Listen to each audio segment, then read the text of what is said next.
This video is for Miss Walker's class, 3rd grade at Mid-Valley Elementary in Mid-Valley, Utah.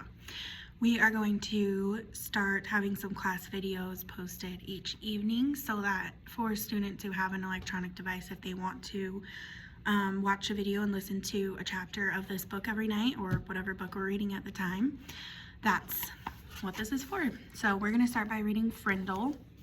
This is by Andrew Clements, and it's a pretty popular book, especially in elementary schools. The pictures are by Brian Selznick. This book is the winner of the Christopher Award. So let's get started. There are some pictures, so I'll show them. This is in like the title page. Okay, so chapter 1 is called Nick. If you ask the kids and the teachers at Lincoln Elementary School to make 3 lists, all the really bad kids, all the really smart kids, and all the really good kids, Nick Allen would not be on any of them. Nick deserved a list all on his own, and everyone knew it. Was Nick a troublemaker? Hard to say. One thing's for sure, Nick Allen had plenty of ideas, and he knew what to do with them. One time in 3rd grade, Nick decided to turn Miss Deaver's room into a tropical island. What kid in New Hampshire isn't ready for a little summer in February? So first he got everyone to make small palm trees out of green and brown construction paper and tape them onto the corners of each desk. Miss Deaver had only been a teacher for about 6 months, and she was delighted. That's so cute. The next day, all the girls wore paper flowers in their hair, and all the boys wore sunglasses and beach hats. Miss Deaver clapped her hands and said, "It's so colorful." The day after that, Nick turned the classroom thermostat up to about 90 degrees with a little screwdriver he had brought from home. All the kids changed into shorts and t-shirts with no shoes, and when Miss Deaver left the room for a minute, Nick spread about 10 cups of fine white sand all over the classroom floor. Miss Deaver was surprised again at just how creative her students could be. But the sand got tracked out into the hallway where Manny the custodian did not think it was creative at all, and he stomped right down to the office. The principal followed the trail of sand, and when she arrived, Miss Deaver was teaching the hula to some kids near the front of the room, and a tall, thin, shirtless boy with chestnut hair was just spiking a Nerf volleyball over a net made from 6 t-shirts tied together. The 3rd grade trip to the South Seas ended, suddenly, but that didn't stop Nick from trying to liven things up. Lincoln Elementary needed a good jolt once in a while, and Nick was just the guy to deliver it. About a year later, Nick made the great blackbird discovery.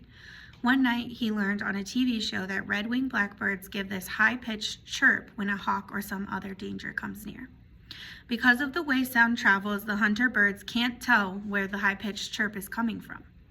The next day during silent reading, Nick glanced at his teacher, and he noticed that Miss Avery's nose was curved, kind of like the beak of a hawk.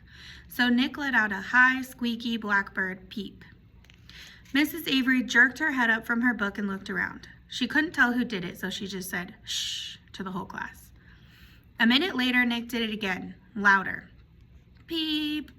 This time there was a little giggling from the class, but Mrs. Avery pretended not to hear the sound, and about 15 seconds later, she slowly stood up and walked to the back of the classroom.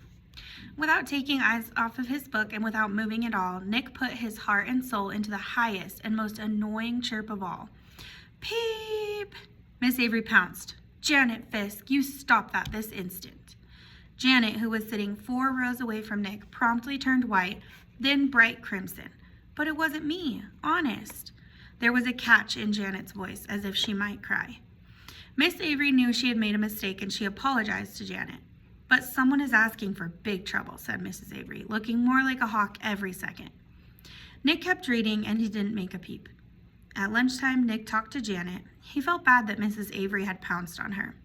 Janet lived in Nick's neighborhood, and sometimes they played together. She was good at baseball, and she was better at soccer than most of the kids in the whole school, boys or girls.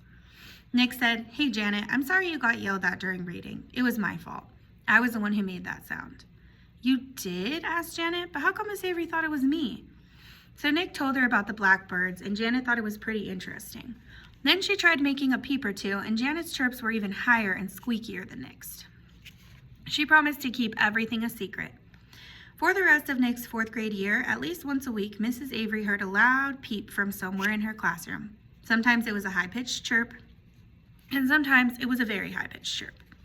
Mrs. Avery never figured out who was making that sound, and gradually she trained herself to ignore it, but she still looked like a hawk.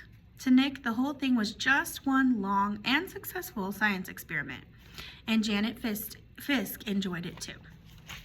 Okay, that was chapter 1. The next chapter is called Mrs. Granger, so we'll read that, and I'll get it posted for tomorrow. See ya.